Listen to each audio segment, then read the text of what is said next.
Many of you might have experienced this. The moment life starts falling apart, people disappear. Not everyone, but enough people do that you start questioning everything. The people who used to call you their best friend disappear the moment you need them the most. The ones who said, "Bro, if you ever need anything, I'm here." The ones who promised they would always have your back. Funny how those promises suddenly become really quiet when your life goes through hell. One day your phone is full of messages. The next, silence.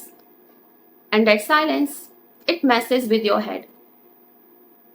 You keep staring at your phone thinking, did I do something wrong? Did I become too negative? Am I just too much to deal with? And then your brain starts making up stories. Maybe nobody actually cared. Maybe I was just useful when I was happy. Maybe people only like the version of me that smiles. I have been there for them, but where is everyone when I need them? And honestly, it's one of the loneliest feelings in the world. Because struggling is already hard, but struggling while feeling abandoned, that's a different kind of pain. But here is something I have realized after watching this happen over and over, not just in my own life, but in other people's lives too. Sometimes people don't leave you. Sometimes it only feels like they did. Now, before you get pissed at me, hear me out.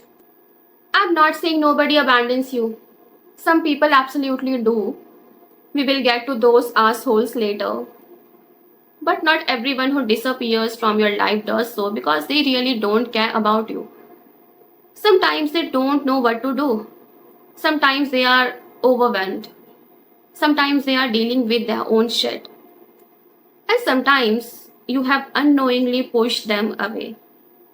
I know nobody likes hearing that. I didn't either. Because when you are in pain, your brain doesn't exactly give you an unbiased version of reality. It magnifies everything. A delayed reply suddenly feels intentional. Someone canceling plans feels personal. A friend being busy starts feeling like rejection. Your mind starts connecting dots that don't even exist. It's almost like your brain is trying to convince you. See, I told you, nobody gives a damn about you. And once you start believing that story, everything becomes evidence. Someone forgets to text, they don't care. Someone doesn't call, they have moved on. Someone says the wrong word, they never understood me. And it's a dangerous place to be because pain has a way of making isolation feel logical. You stop texting first, you stop making plans, you stop answering calls. You convince yourself if they wanted me around, they would reach out to me first. Meanwhile, they are sitting there thinking, maybe they just need space. Nobody talks. Everybody just assumes, and slowly the distance keeps growing. Isn't it crazy how so many friendships don't actually end because of one huge fight? They die because of silence, because of assumptions, because two people are waiting for the other person to make the first move. But that's only one part of the story because sometimes people really don't understand what you are going through, not because they are bad people, because they literally can't. And I learned this from one of the most frustrating conversations I have ever had. Imagine this. You quit your job to crack one of the toughest competitive exams. You believed in yourself. Your family believed in you. Your friends believed in you. So you gave it everything. Months turned into a year. 1 year became two. Then somehow, 3 years disappeared. And you are still preparing. Your savings almost gone. Bills are piling up. Your confidence barely hanging on. Every family gathering feels like an interview. Every relative asks, still studying? Still preparing for that exam? Every Instagram scroll feels like a punch in the face because everyone else seems to be moving forward while you are stuck in the exact same place. And one day, you finally decide to call a friend. Someone who is doing well, has a stable job, a stable life. You open up. You are vulnerable. You are hoping for just someone to say, "Damn, that sounds really hard." But instead, you hear this: "Bro, I told you this could happen. You knew the risk before quitting your job." You wait. Maybe they will say something real next. But then they say, "Just stay positive, man, it will work out." And that's it. They move on with their day like they just gave you the cure for cancer, and you are sitting there feeling worse than before you called. I swear, if you have ever been in that situation, that sentence feels like someone putting a band aid on a broken bone. You are sitting there thinking, that's it. After everything I just told you, that's all you have got. And for a second, you almost get angry. Not because they were trying to hurt you, because they completely missed what you actually needed. You weren't looking for solutions, you were looking for understanding. You thought, if they really loved me, they would understand. But think about it. How do you explain the feeling of spending 3 years preparing for one exam to someone who has been getting a salary on the first of every month? How do you explain what it feels like to fail the same exam again and again to someone who has never tied their entire future to one goal? You can't. You can describe it, you can tell the story as many times as you want to, but they still won't feel it. Because feelings don't transfer through words, feelings transfer through experiences. There is actually a psychological idea called the empathy gap. It basically means that people who aren't experiencing your emotional state have a really hard time understanding how intense it actually feels. Here's the thing: most people aren't trying to be insensitive, they are just trying to fix your pain. The problem is, sometimes pain doesn't need fixing, sometimes it just needs witnessing. When someone is drowning, you don't stand on the shore giving swimming lessons. You jump in. Or at the very least, you sit beside them and let them know they are not alone. Sometimes your discomfort makes people around you, well, uncomfortable. So they rush to solve things. So they throw advice at you, not because it's the right advice, because if they remain silent seeing you in pain, that silence would feel awkward. You might have noticed that you tell someone you are struggling, and within 30 seconds, they are already giving you life advice. They don't ask questions, they don't try to understand, they don't sit with your emotions. They immediately say, "Have you tried this? Why don't you just? Maybe you should." And you are sitting there thinking, can you just listen to me for 5 freaking minutes? Because sometimes you don't need a motivational speech. You don't need another productivity hack. You don't need someone telling you to manifest positive energy. You just need someone to say, "Damn, that sounds really hard. I hope you are doing well." That's it. You would be surprised how healing those words can be. And here's the part that took me way too long to realize. I was expecting people to support me the way I support people. That was my mistake. Because we assume everyone loves the way we love them. Everyone listens the way we listen to them. Everyone shows up the way we show up for them. But they don't. Maybe when your friend is struggling, you sit with them for hours. Maybe you remember tiny details about their life. Maybe you check in every few days. Maybe that's just who you are. But that friend of yours might genuinely think that sending one text, "Hope you are okay," is enough. Not because they are fake, but because that's how they show care.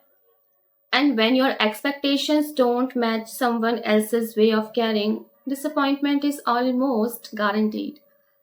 Now, does that mean you should settle for emotionally unavailable friends? No, absolutely not.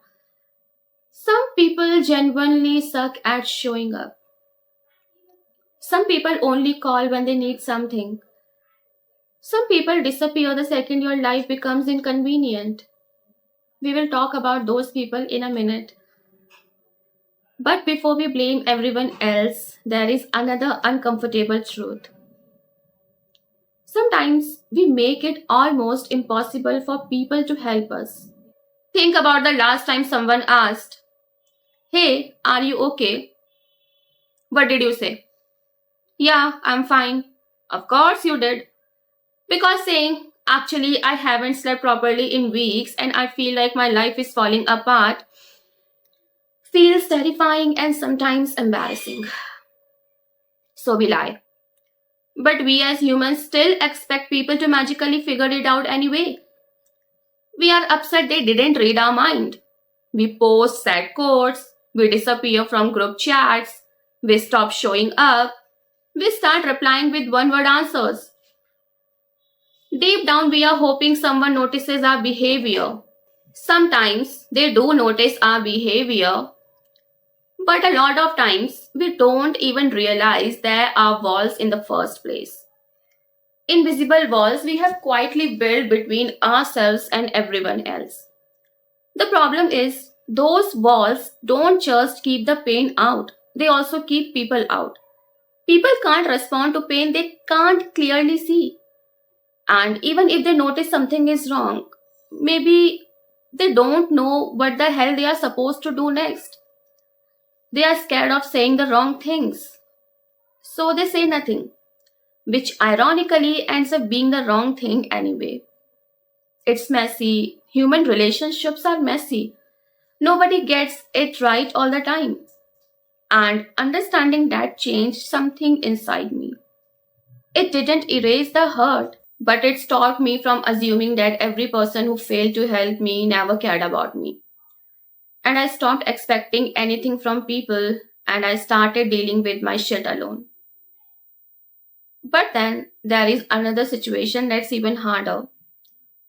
Because sometimes people don't misunderstand your pain, they completely dismiss it. And if you have ever struggled with depression, you probably know exactly what I'm talking about. Now let's talk about something that's even more painful. Maybe you are dealing with depression or anxiety or burnout. Maybe you are just exhausted emotionally, mentally. You are tired, the kind of tiredness that sleep doesn't fix. Because here's what happens. A few years ago, you were probably the fun one, the friend who cracked jokes, the one who never missed a plan, the one who stayed out till midnight even when you had work the next morning. People loved being around you. And then life happened. Maybe you lost someone, maybe your relationship ended, maybe nothing big happened at all. You just slowly stopped recognizing yourself. Now, getting out of bed feels like work. Replying to text feels like work. Even deciding what to eat feels like work. And unless someone has actually experienced that, they will never understand how something so small can feel so impossible. So one night, you finally decide to open up. You want to share the feelings you are feeling right now. Maybe it's a late night phone call to a friend. Maybe it's a voice note. Maybe it's one of those long messages you spend 20 minutes typing and another 10 minutes deciding whether to send. You tell your friend what's been going on with you lately, how empty you have been feeling, how nothing excites you anymore, how you are scared, how you are trying, how you are tired, really, really tired. And after all that, They reply with, "Bro, you are just overthinking." Or, "Everyone goes through this." Or, "Come on, man, let's go out tonight. We will drink, we will party, and you will forget all this depression shit." And for a second, you actually believe them. Maybe they are right. Maybe you just need to get out. So you go, you laugh, you crack a few jokes, you drink. For a few hours, you almost feel like yourself again. And then morning comes. The loud music stops, the alcohol wears off, everyone goes home, and suddenly it's just you again. Same room, same thoughts, same emptiness. That's when you realize the party wasn't a medicine for your condition. It was anesthesia. It didn't heal anything. It just delayed the pain until the next morning. And honestly, that's the moment a lot of people stop asking for help. Not because they don't need it, because they feel misunderstood. People say, if you need help, just reach out. Really? Reach out to who? The people who think depression is just a negative thinking. The people who tell you to drink and do drugs to smile more. The people who think going to the gym magically fixes years of emotional pain. Look, exercise helps. Sunlight helps. Good sleep helps. Therapy helps. Medication helps some people. I'm not saying those things don't matter. They absolutely do. But when someone reduces your entire struggle to just think positive, it feels insulting. Because if positive thinking was enough, don't you think you would have tried that already? Nobody says, "You know what sounds fun today? Feeling empty for absolutely no reason." That's not how this works. And here's where things start getting really complicated. Because after enough disappointing conversations, you stop talking. Not all at once, little by little. Someone asks how you are doing. You say, "I'm okay." Someone invites you out. You say, "Maybe next time." Someone calls. You let it ring. Not because you don't love them, but because you are exhausted. You don't have the energy to pretend you are okay. You don't have the energy to explain why you are not okay. And honestly, you don't have the energy to hear another motivational speech about staying positive. So staying home feels easier and peaceful. You tell yourself it's just for a few days. A few days becomes a few weeks, then months. And without even realizing it, isolation becomes your comfort zone. It feels safe. And now nobody asks difficult questions. Nobody gives useless advice.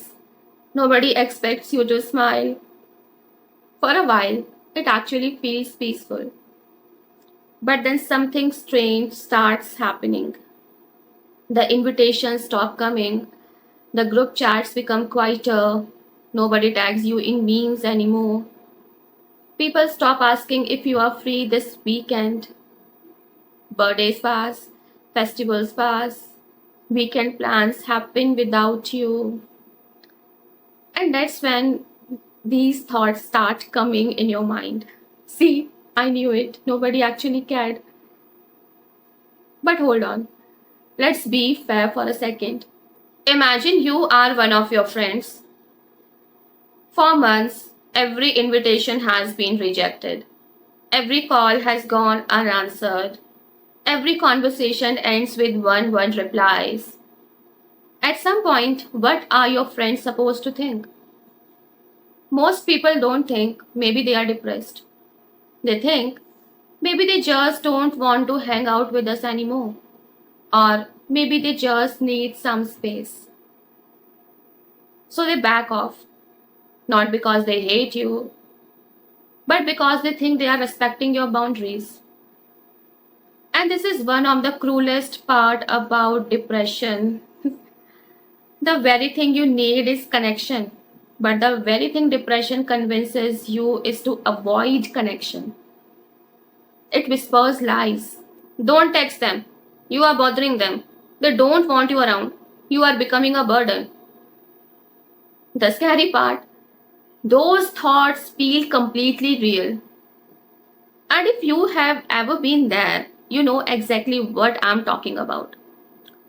Depression doesn't just make you sad, it changes the way you interpret reality. It turns silence into rejection. It turns delayed replies into proof. It turns busy friends into uncaring friends.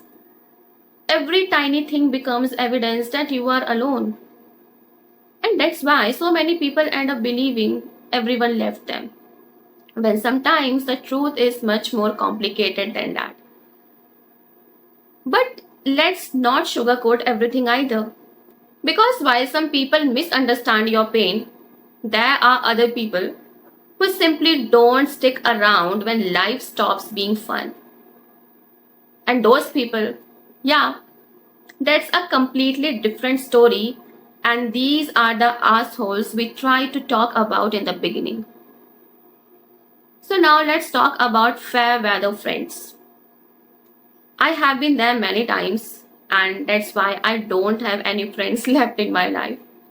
I have always attracted bad people in my life. Seriously. And let's not pretend every friendship ends because of misunderstandings. Sometimes people really do leave. And I think deep down you already know the difference. You know when someone tried.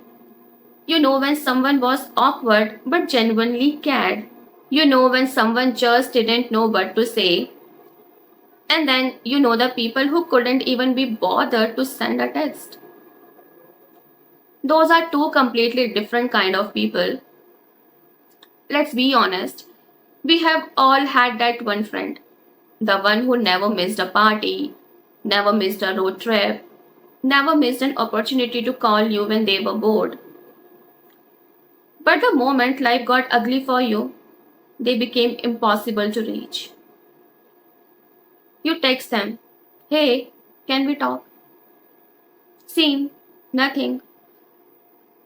A few days later, they are posting stories from a cafe, uploading gym selfies, sharing memes, living life like your message never existed. And that shit hurts, not because they were busy, because you realize they had time to reply to my text, but they didn't. And that's a painful realization because your brain immediately starts asking, was I ever important to them? Did I imagine this friendship? Was I just a convenient friend? And sometimes, as much as I hate saying this, the answer is yes. Not every friendship is built to survive hard times. Some friendships exist because of convenience. You went to the same college, worked in the same office, played on the same football team, lived in the same hostel, saw each other every day, so naturally you became friends. There is nothing wrong with that. But convenience isn't the same as commitment.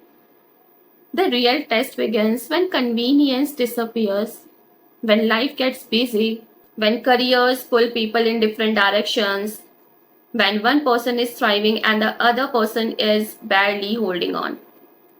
That's when you find out what the friendship was actually built on. Psychologists sometimes talk about relationship as a kind of social exchange. Now, before you roll your eyes, no, that doesn't mean friendships are fake or purely transactional. It just means every relationship runs on some kind of exchange. Time, attention, energy, support, shared experiences, laughter, trust. The healthiest friendships aren't about keeping score. They are about both people wanting to invest in each other. The problem is, some people only invest when the returns are high and the stakes are low. As long as you are the funny friend, They are around. As long as you are planning trips, they are around. As long as you are making everyone laugh, they are around. As long as life is exciting, they are around. But the moment conversation become heavy, the moment you stop being entertaining, the moment you need something instead of giving something, they slowly disappear from your life. Not with a fight, not with an explanation, just with a silence. And honestly, that silence tells you everything you need to know. I know that's hard to accept, but once you have shared years of memories with someone, your brain doesn't want to let go. It keeps making excuses. Maybe they are just busy. Maybe they are going through something. Maybe I should text again.